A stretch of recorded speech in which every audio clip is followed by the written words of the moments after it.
Good morning, everyone. Aloha Maui, aloha world. This is Jason Schwartz, and we're at the neutral zone. It's anything but neutral. Wow, today is July 10th, 2023. Every time I say 2023, I think, God, am I getting that old? Oh, we've been on the air here now since 2018, but this is my second show back here in the studio after we were bumped out by that COVID thing at March of 2020. And we are coming with a whole new format. One thing is we're doing call-in. So the second half of the show, we're going to be entertaining calls. The phone number should be up on screen, but for those of you that don't have a screen because you're on the radio, 808-873-3435. 808-873-3435. Now, we play live like we are now, Monday at 11 a.m. here on KAKU 88.5 FM, but we're also simulcast on Akaku Channel 55, Maui Community Media, based here on Dairy Road. They do a great job bringing public access TV, and we're happy to be part of that. Now, today is an interesting day because at 11 o'clock today, I was aware that a friend of mine, actually a friend of my guest too, Michael Smith, was going to see Mayor Rick Bisson. So that kind of didn't make him available to, he's going to be leaving on a plane. Many of you saw, if you checked in, Michael Smith was the guy from Montana. He was the focus of a movie called The Need to Grow, where he was using algae in runways and creating a biofuel that ran a jet engine that created a biochar, which kept carbon in the ground but created biostimulants because they used what they call pyrolysis. They don't burn it. They actually raise the temperature and extract things off. And in that process, there was someone that I've known a lot of time named Chris Mentzel. And Chris Mentzel I knew from way back when we were both children together in 1990 and 91. Hey, Chris. And he was there because he'd come over from Germany. He may tell you a little bit, but he had sold the company successfully there and came here. And we were talking the Business and Environment Annual Conference. There was a Maui Inc. magazine, Suzanne Hills, John Hills. Everyone was excited about the future. That lasted 2 years, but the thing that lasted over these years is a friendship and an awareness of each other. Chris proposed renewable energy technology way back on a massive scale for Maui. Things that, well, you know, they say you can go right and you can go wrong, you can go left and you can go right. No, we still have a chance to go right, but Maui's been going a lot left. And it's a very funny thing, but that's the point of now. All the things, the lights in our community are starting to shine. Things are happening in our world that are making all of you and me super aware that, you know, we don't have a lot of time and we need a lot of intelligence. We need to put all our best heads together and put it all together. And I was sitting in Ariel and we were talking about things and it just really struck me. Michael couldn't be here, but another brilliant mind who's very capable. You know, when I hear the subject today, I laugh because we're going to talk about lots, but artificial intelligence. There's a guy that there was no artificial intelligence. Chris Mentzel, welcome to our show. Really a pleasure to have you here with me. Thank you. What a pleasure. Oh, it's wonderful to be here with you. And I remember in 1990 we were at the conference and we got on a whaleboat and you were pointing across the ocean and you were saying, best place in Maui over there, Maui Meadows.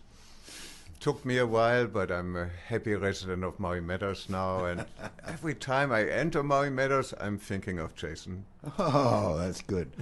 You should have got me a piece of real estate back then. It's still crazy. Chris, we could talk about a lot of subjects, but I see you are lit up.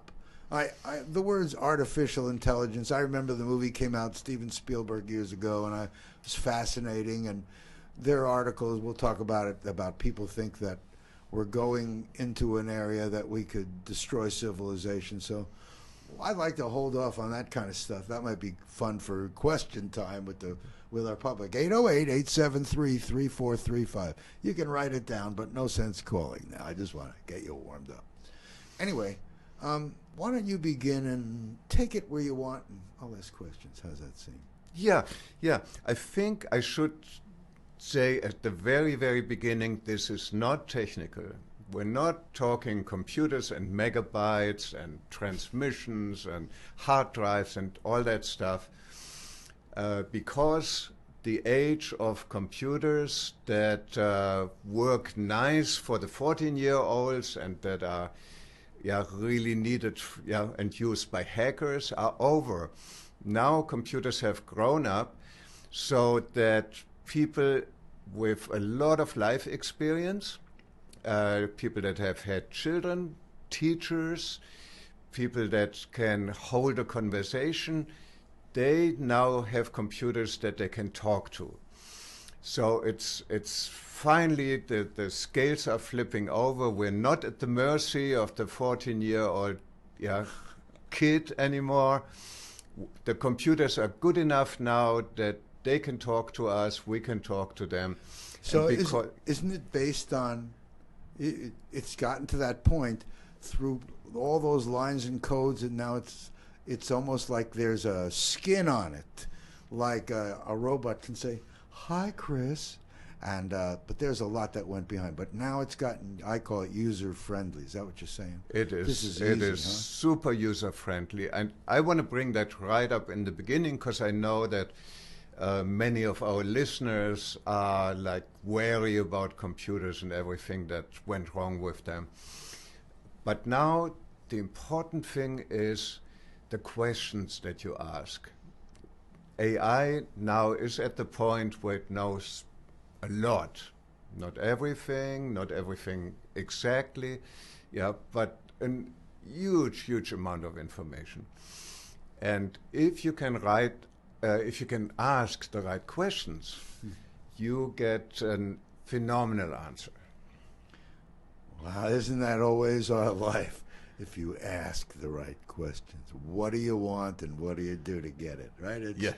We have a mutual friend, Steve Snyder. He'll be on here, too. I like sharing with our audience. We have guests who know each other because we're a growing community of, I don't want to say like-minded people. What do they say? We're anything but neutral. We're all kinds of, fantastic. Chris, I really want you to dive in and show us an example. Give us something and then let's take us somewhere with this. Yeah. So AI in the current incarnation of ChatGPT came out at the end of November last year. So that's just half a year ago. And I was there, I heard of it right away. Beginning of December, I did my first experiments, and I was not impressed. It was giving me answers, but they were kind of mediocre. And then I remember the day, February 27th, I did a special introductory course to what's called prompt engineering. And suddenly I realized the whole potential of AI. And I said, I have to put everything else I put on the side because this is incredibly powerful. So let me quickly get you into this. And it's not technical. You go on your internet, you go to AI.com. AI like artificial intelligence.com. We'll put it on screen for others. And it will ask for your email and verify it, ask for your phone and verify it. That's all that is difficult. Then you have one line where you put in your question and you have a whole screen full where your question and the answers are displayed. So if you just go in and ask a question, it gives you like a mediocre answer. It's like a middle of the road answer. So the average thing you would find on the internet. But you'd say which personality should be answering. So you can say, If you are, you say, please answer the following question as the world's top cardiologist, and you are speaking to medical students in their final year. And suddenly something totally different comes out because ChatGPT has an understanding where information came from. Now it gives you such detailed information. Wow. And if you're on the alternative medical side, you have to be very precise, and you say, answer this, let's say, in the way that Joseph Mercola would answer it, or like an alternative doctor who is open to medical interventions that may or may not work and is very experimental. So you ask in that way, and that's how you get to the medical information that's alternative, that you would otherwise never reach. And you probably notice on Google you don't reach it either if you don't go on specific websites. So you always state which personality AI should be and to whom it's talking. And I tried Chat GPT. It seemed limiting. So can you stack questions? Can you start and then take what you've just given it and take it another step? Or is each an original question? So AI.com directly gets you into ChatGPT. That's just another access. And it's a conversation. So everything you type in and get answered in this conversation is memorized. So you ask something about a heart condition, then you tune into the valve, then you take something, maybe it lists out 1, 2, 3, 4, then you say, let's go deeper into point number 3, and it will react just like a good friend. Communication. Oh, yeah. I can see where it can. Wow. Yeah, it becomes a dear friend who's a professor and knows everything, just like our friend Stephen Snyder, who's read like 150,000 books. And it's so easy, it's so natural. I sometimes sit there and have a conversation that goes on for an hour, and drilling deeper, drilling better. Can you save the output in physical form? So a conversation is stored in ChatGPT for at least 30 days, and if you pay money, then longer. And you might want to have different conversations, yes? So one is with the cardiologist, another one is it's about like the you're history creating your of own characters in your own game show. Yeah. It's the replacement for the kids now. The big people are playing games with AI. So each conversation can be stored differently. So you just say new chat when you want to enter a different personality and another field of study. But on the left-hand side, you can see this conversation, that conversation, that conversation, and you can always go back to it. Wow. And can you have the conversations talk to each? I imagine you can do anything like that, right? Yeah, this is a very advanced new thing that's happening. It's almost like the table with Einstein and Lincoln and all at the same, like movies we've seen. Exactly. It's called AutoGPT, and it's two ChatGPTs talking to each other. Oh. So you started out by saying, let's talk about Captain Cook, and then you set up one of the ChatGPTs to be a historical professor, and the other one is a Hawaiian, and let them talk to each other. You don't need to do anything. It's AutoGPT, which is not really available unless you want to dig deep into the programming, but it soon will be. It's a very, very fascinating thing. So, have you taken it to your passions, or you have lots of passions, Well, including a beautiful, wonderful wife? And what in your life have you looked and gone to? so what convinced me was I learned how to create a detailed business plan with AI. Again, on that date, February 27th. Wow. And yeah, my wonderful, beautiful partner, Doria, has a business where she's teaching social entrepreneurs all over the world for many decades. And so I gave a really long prompt. I had a long conversation with ChatGPT and gave ChatGPT a lot of details and said, yeah, give us a value ladder, a business plan of products that emanate from this.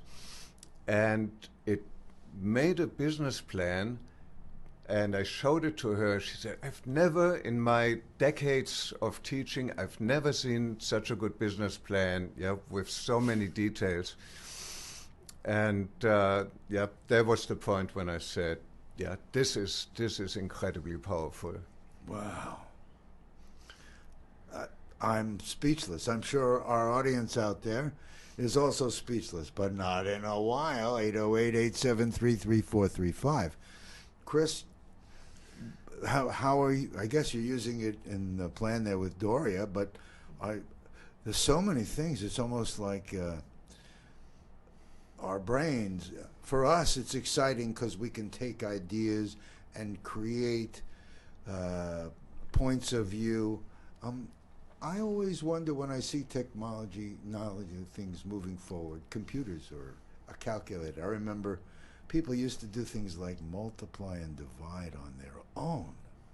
And so artificial intelligence and things that get smart enough to talk with each other, I'm sure at some point that's why, I guess, why we hear all these situations of people quitting their jobs. I guess it's meaningful in a bigger way because it's getting us to be aware of the possibilities and power. And yet, who would want to run away from something that can be such an extraordinary gift to our world if we use it well?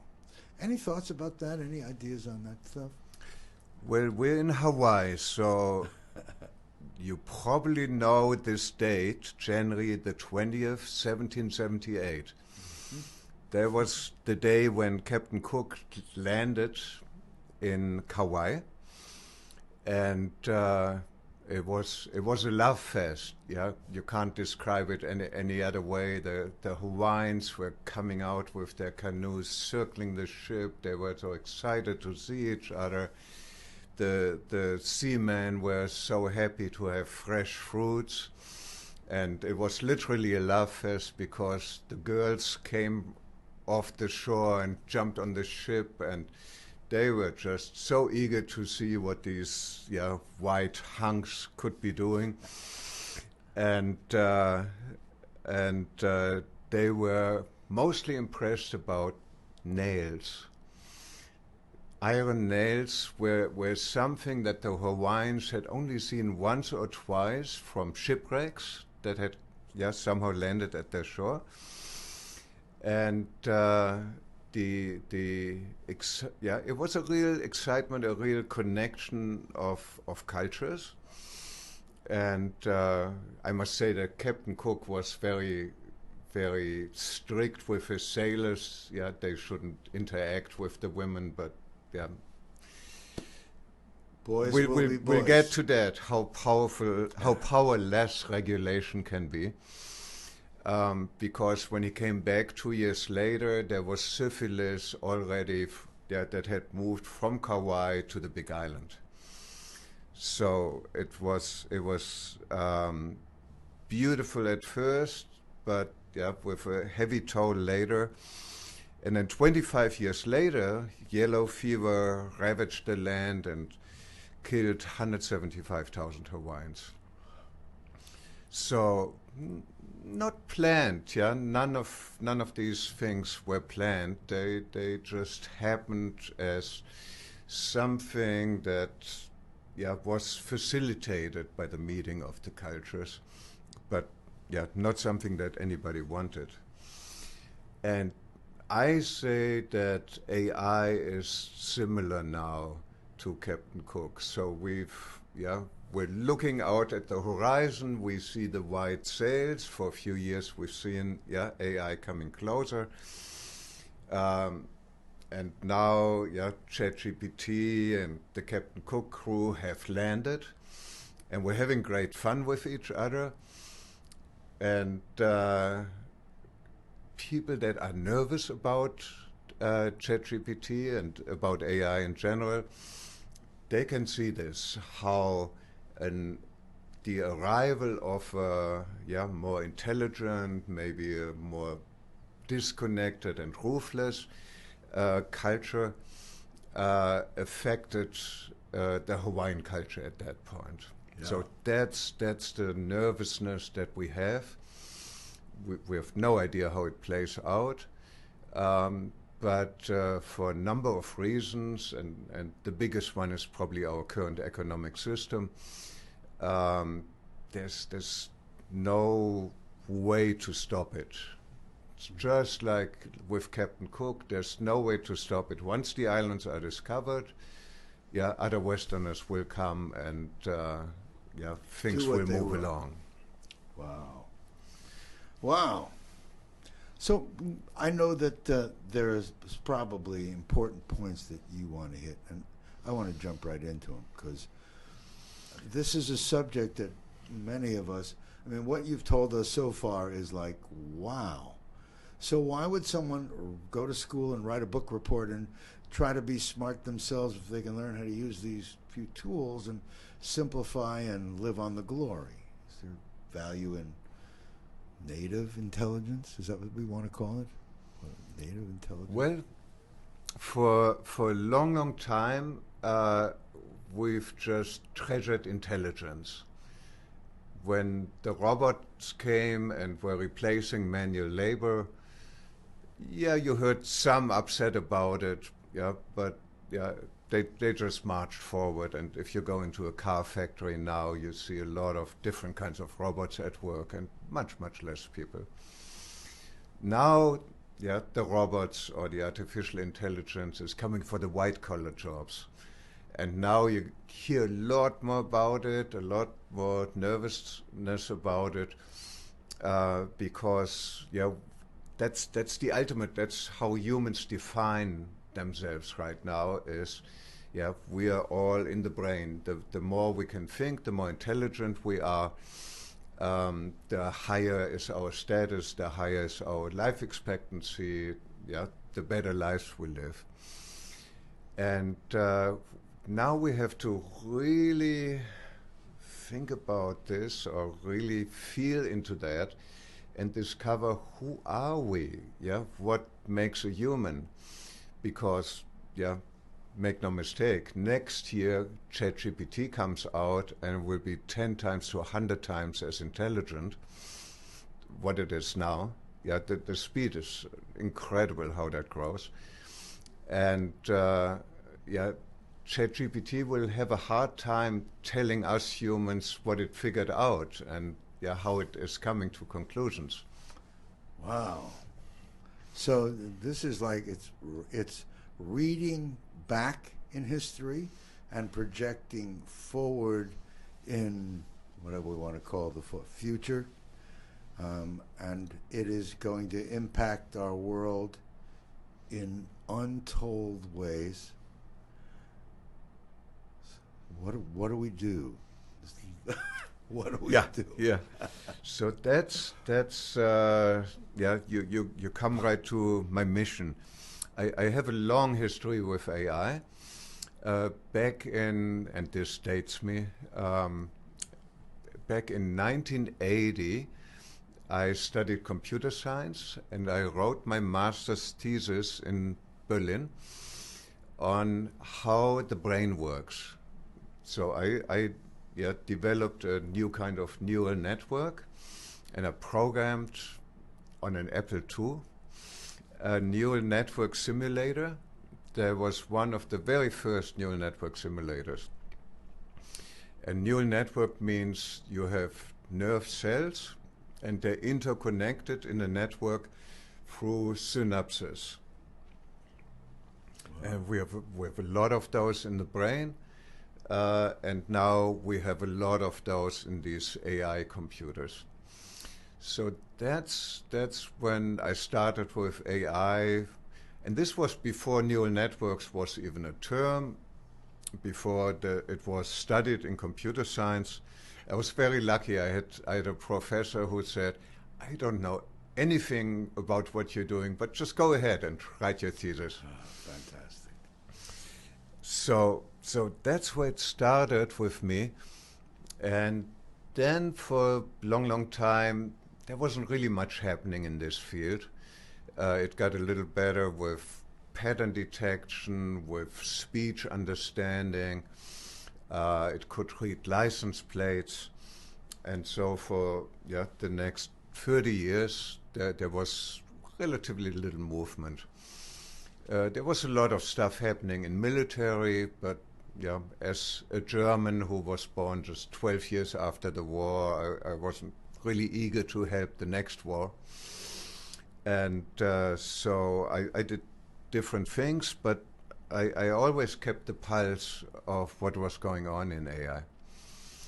The big change happened in 2017, and researchers at Google discovered a new kind of neural network that they called the transformer. And that made the current revolution happen. If you look at GPT, the T stands for transformer. Oh, okay. And the transformer can take language, like it could read a book, and put that into a neural network for storage, and then translate the output of the neural network back into language.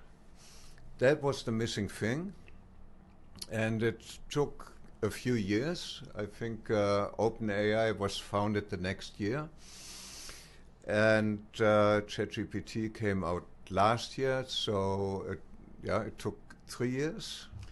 Well, what's intriguing to me is that it was behind the curtain for a while, but still happening.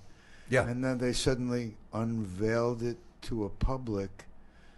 If they hadn't unveiled it, is this just the point where we're at, that it's gotten that much better? It suddenly became good enough. And it was actually not something that the researchers were thinking much about. Yeah, they had GPT-2, GPT-3, now it's GPT 3.5 and 4.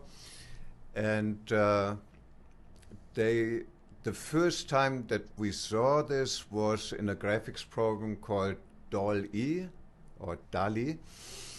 And you could type in something, and a rather crude picture would show up on anything you could type into it, which was mind-blowing, but it kind of wore off.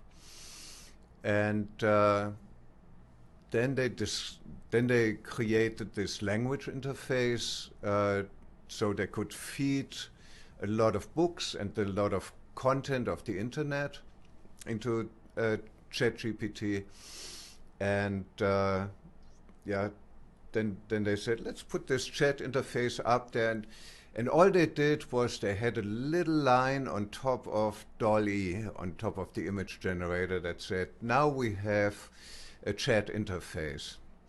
That's when I discovered it, and it became a storm, because it could answer you in real text and with real information, and really answer your question. 100 million people came onto that in the first 3 months. Wow. I'm going to take a station break, if you don't mind, Chris. We are here with Chris Mentzel. I don't even know if you have a company name. You put company. Do you want to Yeah, my company is Kumu Teacher, and the website is kumu.us. Okay. And we are going to be back in a little while. Chris is here. There's a phone number if you want to call. You don't need to, but you can listen. But if you do, you're welcome to. 808-873-3435. It's all new. I may or may not hit the buttons. We're going to have some station identification and all the good news. Let's see if I hit some buttons here. Hang on. Need help affording internet at home? The Affordable Connectivity Program can help. If you qualify for SNAP, SSI, Medicaid, Federal Housing Assistance, or have KK in the free and reduced lunch programs, then you may be eligible to receive a discount on your monthly internet bill. With affordable internet, you can video chat with your Ohana, visit your doctor without going into the office, or help your KK with learning from home. Learn more about the Affordable Connectivity Program. Visit broadband.hawaii.gov/ACP. Aloha, it's Brad Friedman, your friendly investigative blogger, journalist, troublemaker, and muckraker from bradblog.com, and yes, the host of the Bradcast. Join me every night at 5 p.m. for investigative interviews with newsmakers and smart coverage of the day's news that you won't hear anywhere else. Monday through Friday at 5 o'clock, the Bradcast, right here on KAKU, the voice of Maui. Hi, I'm Vince Fodi, co-host of the Biscuits and Gravy Show. KAKU is a listener-supported station. This means that all of the great programs you hear, like mine, are supported by you as well as our underwriters. If you would like to help keep the voice of Maui talking loud and clear, go to kakufm.org/donate today and give. And don't miss the Biscuits and Gravy Show, Wednesdays at 11 a.m. on 88.5 FM, the voice of gravy.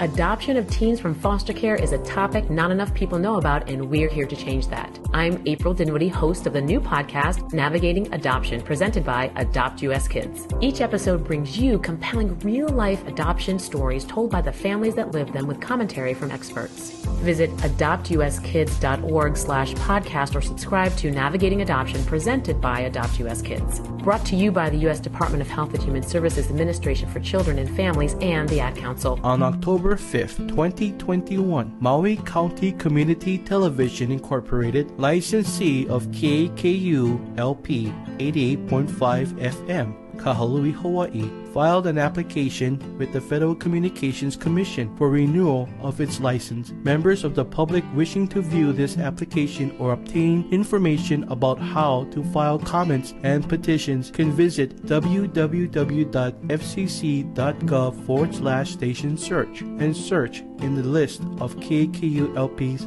filed applications.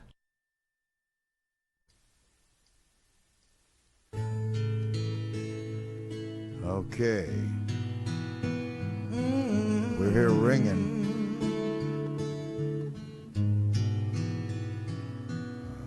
There is no other one. This is a song written by Lono. What I feel here for you, It's beautiful. holding you in my arms, cradle you with my love. You're all dressed in white, looking in your eyes, tell all the world tonight I'll be falling. You're my shining star from this day on. I'll be your friend, I'll be by your side. Blessed are we this night. Shower us with his love. Will you?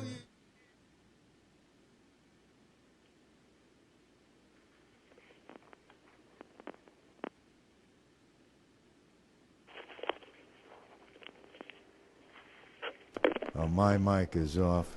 Okay, is there a caller on the line? Yes, Historia.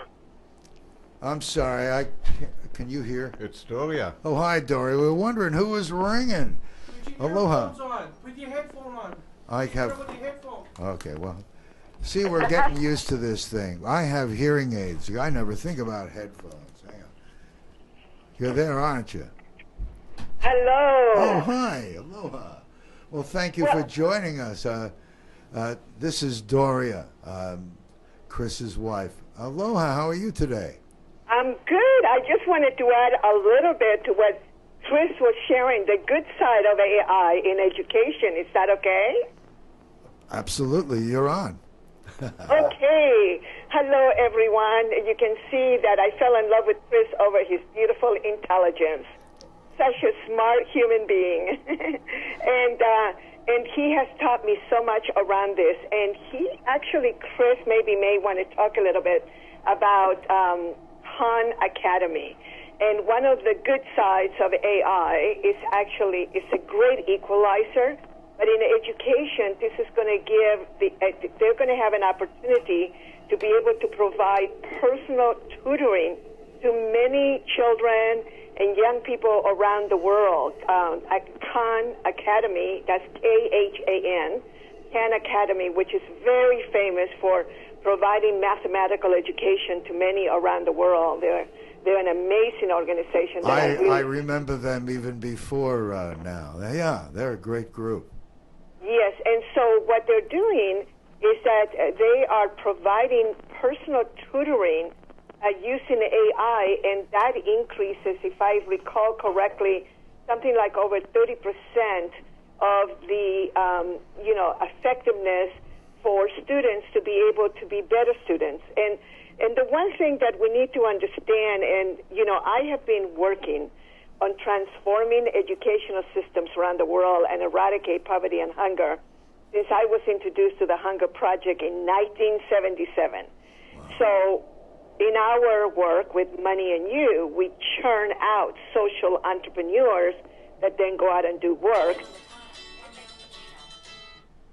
And we have been also encouraging, of course, when technology really started coming online, which was predicted by the great Buckminster Fuller, what we can do is we can just focus on making sure that technology is used in a way that is the great equalizer for the masses. Because the wealthy, the rich, the people with lots of access already had a lot of tools, in their hands for them to be able to be educated faster and better. And this particular AI used in a beneficial way, it can actually kind of like level the playing field and make it much more accessible for people to have a good education. And the whole thing about, kids have been bored with computers by classrooms since the 70s. I was bored when I was going through school. And so now the world needs to catch up. The adults need to catch up. That's right.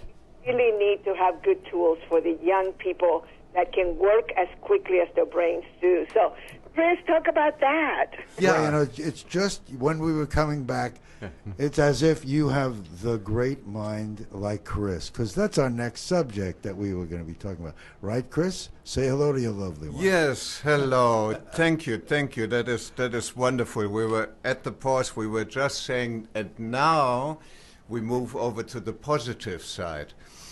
So I made it my mission to help steer AI into the right direction. And we've talked about the bad problems, job killers, and the military applications, and the big upset that happens in society. But what AI can do is make us better. We as humanity, we need a higher education. We need to come to our senses and make the right decisions. Otherwise, we will muck up the planet tremendously. And what AI can do is to be a personal mentor. And Sal Khan, that you mentioned, has a wonderful TED Talk that I really encourage everyone to watch. I'll spell it out. It's S-A-L is his first name, K-H-A-N is his last name, and it's a TED Talk from April in the big TED conference. And so if you'll find it right away if you type that into search. And in there he says that if you look at the normal classroom school, you have kind of an average amount of learning. But if you give each one of those children a personal tutor, suddenly they're almost all in the top 10% of the class. Wow. Because a personal tutor can understand what your learning pattern is, what you need to hear. It knows when to get looser, when to get stricter, and how to get deeper. So then the that's why Doria's point was well taken, that Yeah. those that don't have resources, that need to get that extra help, this is going to make a giant shift in balance of lots of things. My goodness. Yeah, so a company called Stable Diffusion has the plan to pass out 20 million tablets or small phones in the country of Malawi and give them to children. They already have software that was developed before AI that can teach a basic school education in 16 months. Wow. Mathematics, reading, writing, thinking. Now with AI on top of that, there will be so much more education. Doria, any other things you want to add before we let jump off? I know that probably have other people going, why is the line have no call waiting? We don't have a big staff. Anything else before we let you go?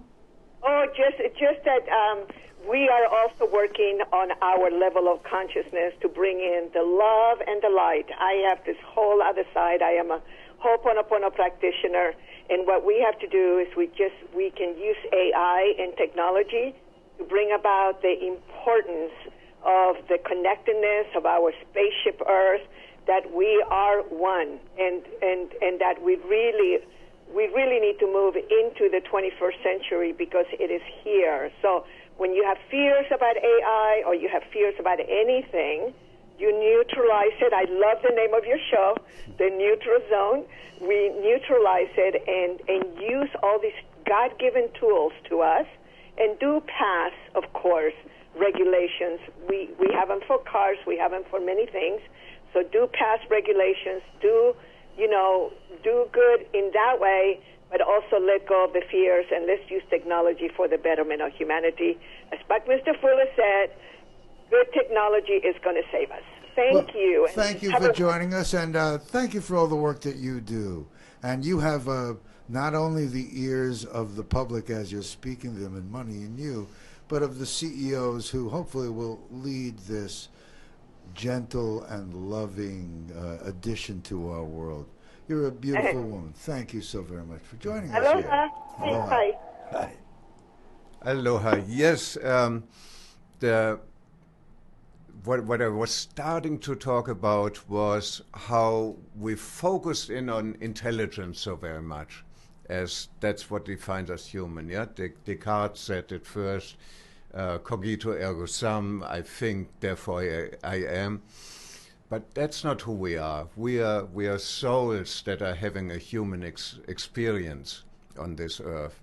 Yeah, we are given our godly connection through the heart, and for a long time we've talked about we really got to connect the heart and the mind, and now much more urgent than ever before, we have to realize that what defines us as human is really the heart, coming from the heart, and the mind is the servant, and the artificial intelligence is the servant. And the sooner we realize this and realize the oneness of all things, the sooner we can make this planet a paradise. Isn't it nice that we can come back to this very human, very soft and gentle and loving and heart space? Because I remember growing up, I imagine you do, especially maybe post-war Germany too, that I remember being hit as a kid because I acted from my heart and not from my head. It was made a point to me. But it's all flipped, and, it's nice to... I feel validated here in my older age that the heart is where it's at, and where we come together as in that piece.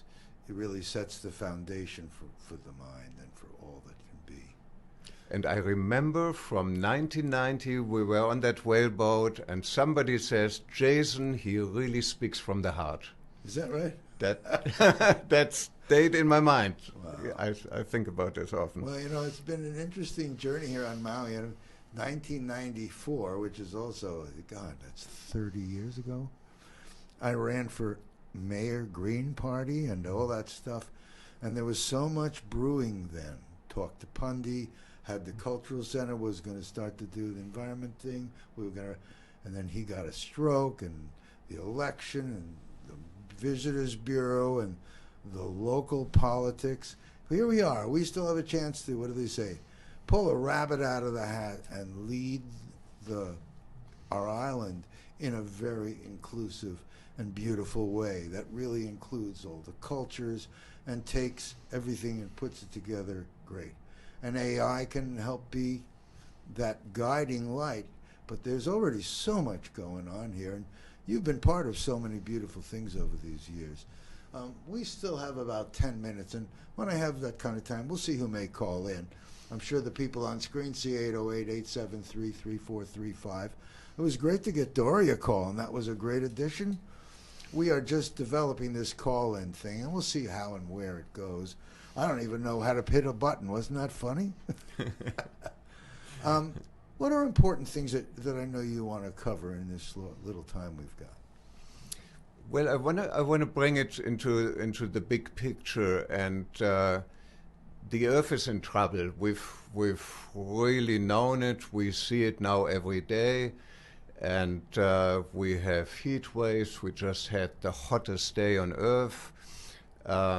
So much is going wrong, and we need to have more good decisions.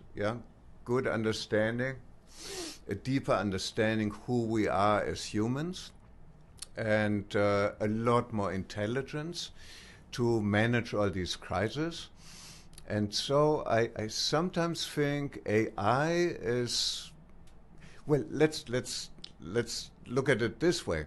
Imagine the UFOs are landing, and the AI, the UFO people come out, and they say, we've been sent by the Galactic Federation to save you from ruining your planet. Here's what you should do. This and this and this would be good ideas. Do you have any questions that we can answer? And just like really well-meaning aliens. This is maybe kind of similar to AI. I was going to say, it sounds like a great scenario. Yeah. I like your thought about well-meaning aliens. Isn't that an interesting, that gets back to it. So I want to think the positive, and maybe if we fill the space with positive, what did I say? A little bit of light just gets rid of the darkness. Maybe. Yeah. I mean, again, for a long time, a lot of issues were in the philosophical square. What's the relationship between heart and brain? Who are we humans? What's the goal of humans? What do we develop into? So those were things that people were talking in philosophical departments or maybe over a beer. Now these are the elemental questions that we need to attack, that we need to talk about. I don't know if we can solve them, but the better we understand what we are as humans, the more we can teach AI to help us do the right decisions. And a big thing in that is just to elevate ourselves. And Doria started talking about that. That's something we often talk. How can we make us more enlightened as humanity? Big picture. How can we make us more enlightened and less slave to all the bad things that happen to us? So many people, maybe almost everybody, is suffering from stuff that happened in their childhood that sent them on the wrong course, that clouds their thinking. So a few of us go through therapy or spiritual experiences that enlighten us and bring us further and open us up.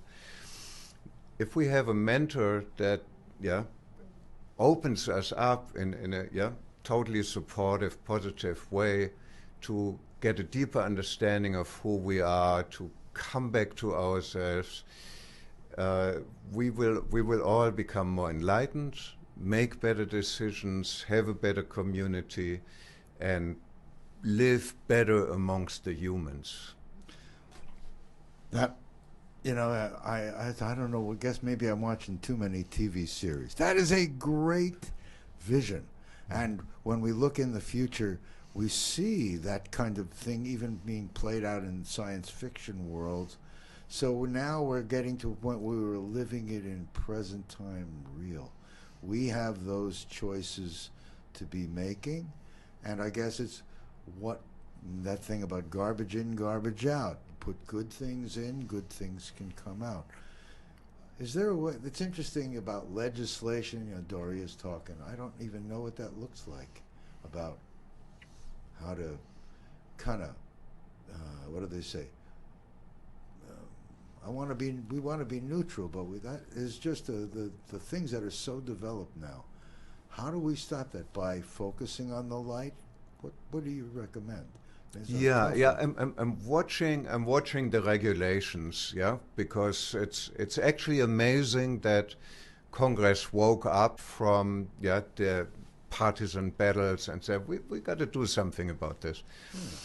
And there's a big difference from here to Europe.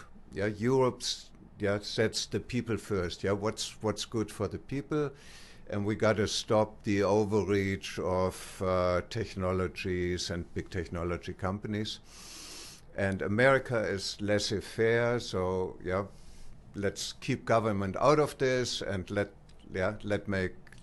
give total freedom to the big companies.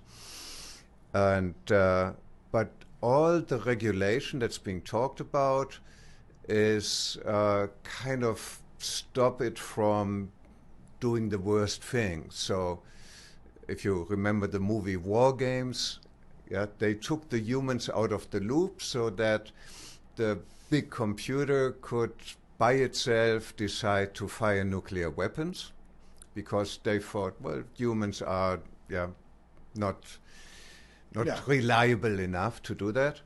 So our regulations, the European regulations try to put the humans into the loop for important decisions that AIs are making. But all the regulations are about stopping the negative.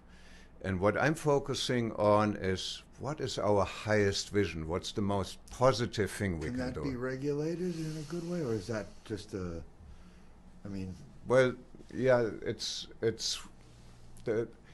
Well, generally I say AI is fantastic for the individual. AI is great for companies if they focus on AI. For anybody who is running a company, the most important thing is to take a couple days off and think about AI strategies. And that's what I'm helping companies to do. And if you don't do, your competition will do it and will overhaul you. But AI is terrible for our society. We have an economic system that's built on scarcity, which doesn't really exist. It's an invention of scarcity, and because it's becoming more and more clear that there's abundance of almost everything, all our institutions that are built on scarcity are crumbling away. And we constantly have to come up with new ideas of scarcity to keep this economic system growing. And when we're built on scarcity, then we have competition, then we have a race. So now we have the AI race, or some people call it the AI arms race. We were running as fast as we can, and the Chinese are running as fast as they can. We don't know where. We really don't know. We're probably running towards the abyss, but yeah, because we have this economic system, yeah, we think if we run faster to the abyss than the other, we might win. And so we're in the wrong thing. And political, for God's sake, we're living in the 1800s, and we're still discussing all these things about slavery and rights and women's rights. We're falling further behind. We're going to have to come back because we're almost out of show. You've been a great guest. I know we probably could talk for hours and hours, and I hope you'll come back. In fact, I'd like to we're going to create a special part of the show that we're going to deliver some kind of important message. You can help me coordinate that, like once a quarter, and we'll bring other people on with different things, so we'll build it in through that and get the message out. Chris Mentzel, you've been a great guest. Thank you for joining me here in the Neutral Zone. We'll put stuff on screen for everyone to get in touch as we can. Thank you, our audience out there all over the world, for joining us. We're the Neutral Zone. We're anything but neutral, but we hope that you hear us and you become part of who and what we do. Blessings to you. We're going to play our jingle and get the heck out of here. Blessings to you. Have a great day. Check in later at 5 and see it again.